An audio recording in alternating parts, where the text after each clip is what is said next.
provide drug and bomb detection for Air Force One and the rest of our area. I don't think we're going to have any problems helping Victoria out this morning with these little guys. Glamorous is definitely the best way to describe the Washington Redskins cheerleaders. Pets can't talk to us, so we never know what's wrong with them. We are live this Friday here in Luckett's, Virginia, which is about 8 miles north of Leesburg on Route 15. The big problem this morning appears to be power outages. Let's check out the latest numbers. It's my new little friend here, Cinnamon. Cinnamon, calm down, you're on television. And we really had amazing access to the military dogs at Andrews Air Force Base, which, by the way, is the largest operational military working dog section in the Air Force and one of the largest in the Department of Defense. The dogs provide drug and bomb detection for Air Force One and the rest of our area, but they're also sent all over the world to serve on the front lines in the war on terrorism. Glamorous is definitely the best way to describe the Washington Redskins cheerleaders. And if you've ever wondered what it takes to become one, you are about to find out, because joining us live in studio this morning are the First Ladies of Football, the Washington Redskins cheerleaders. And let's go ahead and introduce them to you now. Tell us your name and how many years you've been on the squad. Parrots are wonderful creatures, and they can actually live up to 100 years, which is amazing. But believe it or not, it takes a lot of work, and they're very high maintenance, and nobody knows that better than Brian Wilson, the president over at the Wilson Parrot Foundation in Damascus, Maryland. Good morning, Brian. Good morning. Thank you for having us. Thank you for coming in. This is such a neat experience for me. And the numbers are fluctuating, but mostly going up this morning. And right now, Dominion Power has almost 1 million without power statewide. And in our area, 119,000 are without. Pepco has 190,000, and BGE says 187,000 are without power. Now, power crews have been out all night, of course, looking for down power lines and getting in place. And take a look at this video. This was shot this morning, and you can see some trees are down all over the road. And we found these power trucks out early. One was on Gallows Road in Vienna in Northern Virginia, and the other one was on River Road in Montgomery County.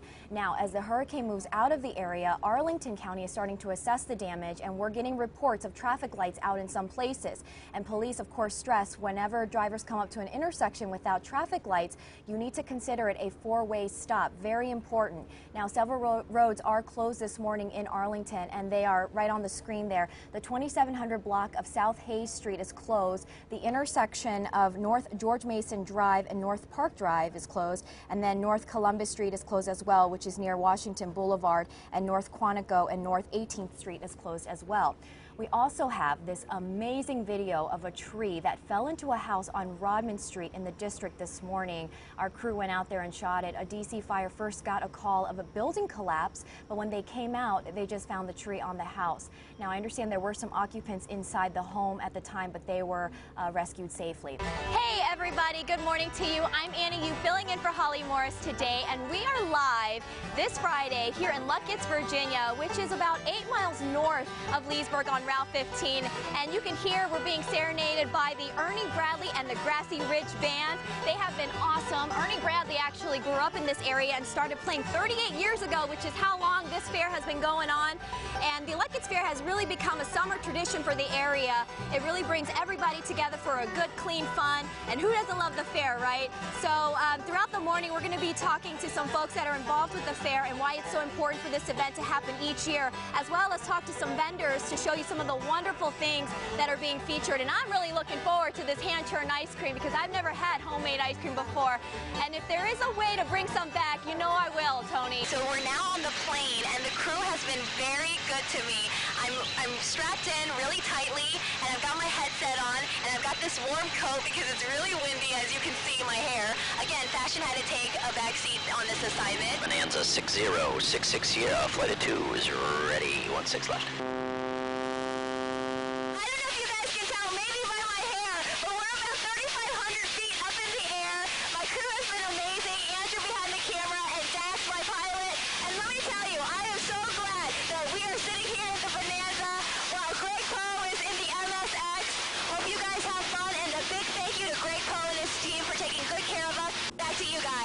The big problem this morning appears to be power outages. Let's check out the latest numbers. Dominion Power is dealing with almost 1 million outages, most in Richmond and Southeast Virginia. And Pepco has 186,000 outages, most in Prince George's and Montgomery counties. And finally, BGE is working on restoring power to 408,000 customers. Hopefully they will be restored shortly. Now, power crews have been out all night looking for downed power lines and getting in place for the morning. There are trees down all over the roads. I'm sure you experienced it just like myself. And we found these power trucks just in the last 2 hours. One was in Gallows Road in Vienna, which is in Northern Virginia, and the other was on River Road in Montgomery County. Take a look at that video. That's amazing. Now, we also have some other reports coming in this morning. Metro is reporting minor detours due to downed trees and power lines, so it's affecting Metro buses. And we also have some good and bad news. The good news first is Harry Nice Bridge is now open, but that bridge is still narrow, so please be careful due to high winds. And the Bay Bridge is still closed as of 7:30 last night. Just a reminder to keep sending us those photos and videos to hurricanepix@gmail.com. That's hurricanepix@gmail.com. It's time for a little bit of idle chatter, music from the 21st century, my kind of music. I want to introduce you to our panel before we dive in. We've got Jack Diamond from the Jack Diamond Morning Show on Mix 107.3, Jeannie Jones, who is the kitty of the city from WKYS 93.9 FM, and last but not least, Jazz Man, good friend of the show, Marcus Johnson with 3 Keys Music. Good morning to all of you. Good morning. I just got a phone call. The Caps just scored again. Yes, congrats to the Caps. You know what? When that game started last night, my hair was black, but I'm glad they won, and it was a late night. And you're here today, and today is Jack's birthday, so happy birthday, Jack. Thank you very much. All right, so last night's show was awesome. Top 7 really brought their A game, I thought. Particularly James Durbin was outstanding. I'm here with longtime friends of Craig Walden. We've got Glenn Hardesty, the president of the Craig Walden Foundation, Tommy Horskamp, the vice president of the foundation, and of course, you know these guys, the sports junkies from 106.7 The Fan. We've got Johnny Cakes Auville and Eric Vickel, better known as EV. Eric, I want to start with you. Why don't you go ahead and tell us a little bit about your dear friend Craig and what he stood for? This band has been with us all morning long. The Ernie Bradley and the Grassy Ridge Band, one of many, many bluegrass bands playing this weekend at the Luckett Fair. I love these guys. I have fallen in love. They're just so darn good and cute. Okay, now, Allison and Tony, I wish you guys were here with me because I am going shopping, and you know that's one of my favorite things to do in addition to playing with my furry friends. I have my friend Dawn. Dawn, are you here?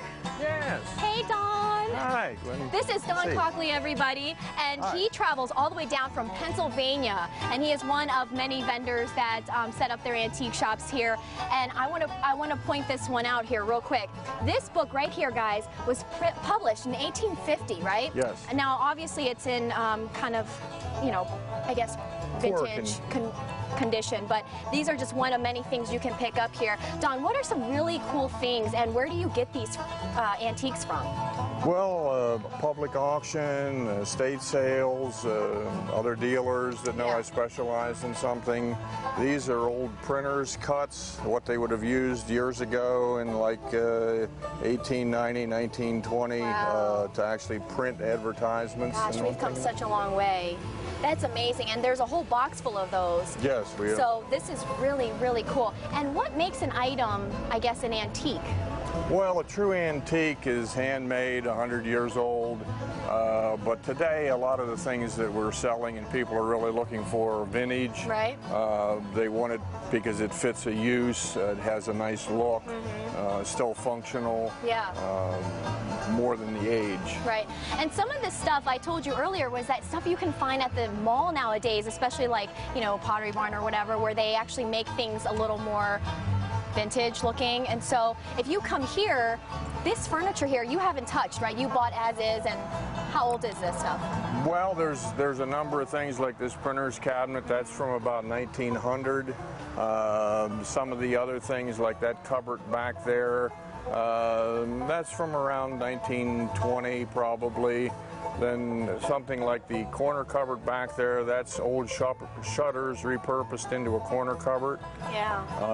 And how much, you know, do these things kind of go for, a rough range? Well, like this printer's cabinet would be $295. The corner piece back there would be $85. Most of it's very reasonable, something that everybody could afford. Excellent. Well, thank you so much for spending some time with me today. Welcome. We've got a lot of vendors out here with antiques, and of course, I got to get my friend Janet Fallon in. Janet traveled all the way from Mount Vernon, Virginia, Tony's hometown, and she's got her granddaughter with with her, Eve. Say hello, Eve. And Janet, what are some things that you have here? I have, first of all, yes, I have a stife. He made an early appearance. Oh, he already has made his appearance. Let me tell you how much this little guy is worth. He is worth $225, and tell us why.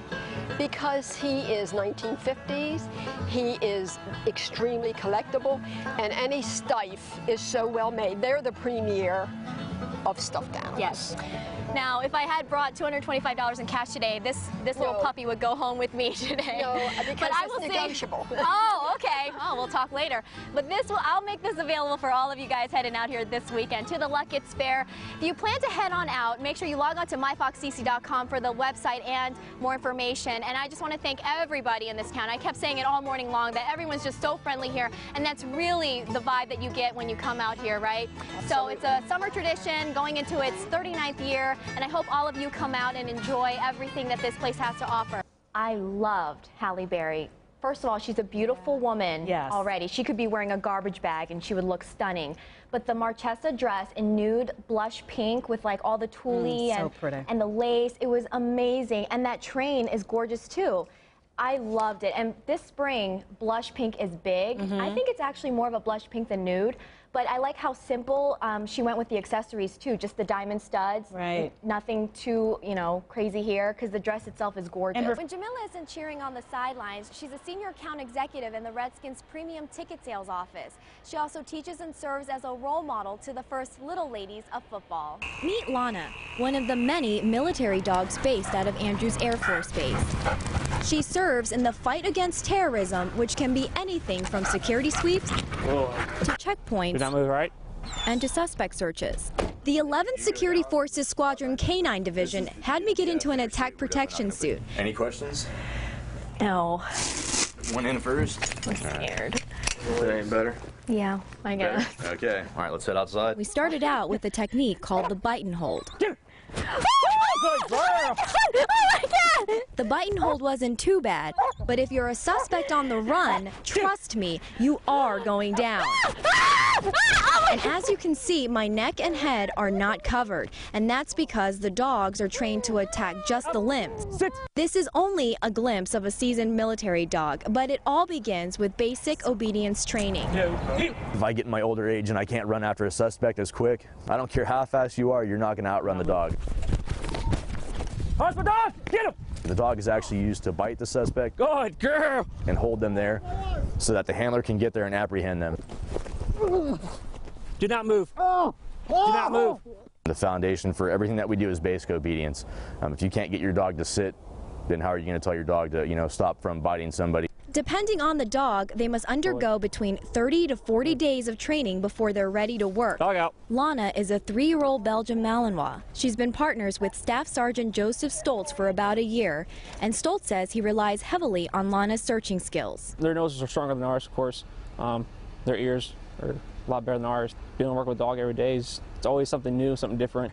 The military mainly train with Belgian Malinois and German Shepherds because they naturally have a strong work ethic and an incredible sense of hearing, sight, and smell. You might have like a technician go out there and look at a box. Well, they don't really want to open the box for obvious reasons, whereas a dog is going to be able to smell certain odors that could pretty much resonate through a small crack. Good girl! The dogs are trained and certified to find bomb-making materials, improvised explosive devices, and narcotics. And with those skills, these dogs often find themselves far away from Andrews on the front lines overseas. Such dangerous work creates an incredible bond between dog and handler. Let's go. And while the soldiers understand the working partnership, it's inevitable they become attached to their dogs. So it's not uncommon for handlers to adopt their former partners. Sergeant Smith adopted his 10-year-old narcotics dog, Hunter, once he was forced to retire due to medical reasons. So this isn't a job that you get into and not like. If you don't like dogs, you don't come out here. And that's one of the good things about our career field is people want to be out here and people love their job. I mean, we get paid to pretty much take care of dogs, and when you deploy, it pays off. You have somebody there with you. When you build that rapport, it doesn't get any better than that. Now, once these dogs retire, many of them also get adopted out to families after going through a thorough evaluation. And to the men and women serving in our military and for all Americans, it's probably safe to say these dogs are quite invaluable when it comes to protecting our country. Anne Arundel County Police are still trying to find out what led a man to shoot his family, then turn the gun on himself. Neighbors woke up this morning to officers canvassing what was a quiet community. We were standing at the front door and we seen the mother come off the steps to the police, and about a minute and a half, 2 minutes later, you hear a pop. You heard the pop? Yeah. And then they raided the house almost immediately after that. Anne Arundel County Police responded to the home after getting a call from a woman who had received a disturbing text message from her son. But neighbors say they never saw signs of trouble.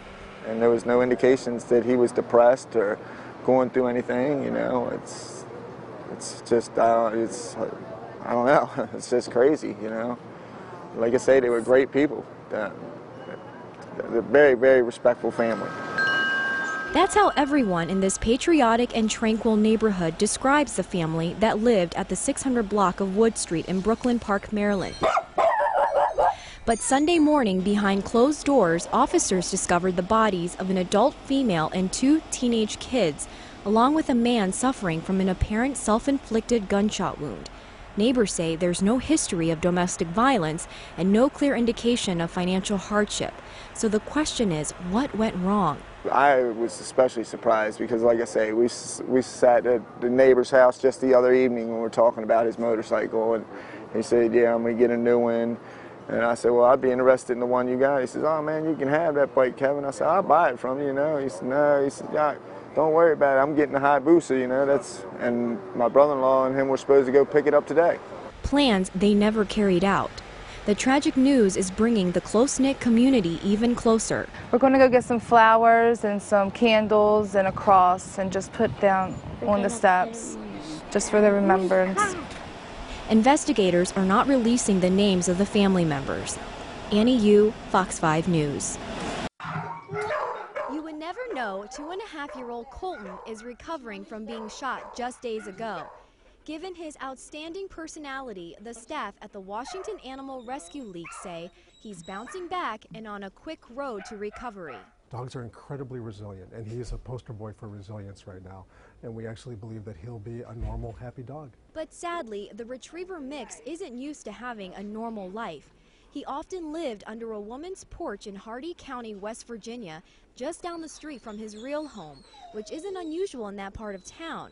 But Colton's owner turned his back on him when he found out Colton had been shot. The owner of the house recognized the dog and went to the dog's owner, who basically said, I don't care, just let the dog run loose. And the dog was clearly hurt. That Good Samaritan brought the dog to a local veterinarian who did the initial treatment but couldn't do further treatment, and then they called us. Now, when little Colton first arrived to the shelter, he had a bullet in his chest, evidently from a rifle that shattered into tiny fragments, which at this point cannot be removed. Fragments so small and deep that it would be more of a risk to remove, but safe enough to leave alone. Good news is that even though there's a lot of really vital structures right here, all of the main arteries of the body go through here, of course, in the throat. His trachea is right here, his esophagus is here. There's really no major damage to anything vital. Colton has a lot to be thankful for, and he expresses his gratitude to anyone who pats him on the head. An open-hearted dog who happily greets anyone who stops to say hello, with his tail wagging and paws in a ready motion to embrace his human friends. I really don't think anybody should ever have to shoot an animal. Just running through their yard or what have you, they have the right to live just like we do. Annie Yu, Fox 5 News. There's a slight breeze in the air. The weather's perfect. It was a great day to take a walk and have lunch outside. The perfect combo to get people outdoors and enjoy great food outside Tony and Joe's Seafood Place in Georgetown's Washington Harbor. This is great news for the owners. But as one of the hardest hit tenants, they're reminded of the damage every day. It was devastating. The water was this high in this restaurant and 10 feet high at Nick's Riverside Grill, our other restaurant. So we have to start from scratch. The businesses along the Georgetown waterfront have come a long way since the massive flooding in April. The owners of Tony and Joe's and Nick's Riverside Grill decided to open this outdoor seating area until the construction is completed. Weather permitting, that's the key. This makeshift kitchen can only open to serve on nice days, which hurts their business significantly, especially with the long winter months ahead. They've also had to cut down on their menu. Well, we can't serve lobster. We can't serve French fries. A lot of fish we can't serve. Okay, how many is going to be total? Another major hit. We were able to keep 40 people working out of 200. 4 people here have been here since the day we opened. And that same dedication goes for its longtime customers. I've been coming here for 13 years. Nick's Riverside Grill, Tony and Joe's. And then when the flood happened, we were disappointed because the food is so great here. And finally, beautiful weather, and we're coming back and we're revitalizing the city. Revitalizing indeed. The owners are not only looking forward to a brand new restaurant, but a newly constructed waterfront that they hope will help them build back their business. And this is all going to be changed. All this will be taken out, and there'll be an ice skating rink here in the winter and fountain in the summer. Annie Yu, Fox 5 News.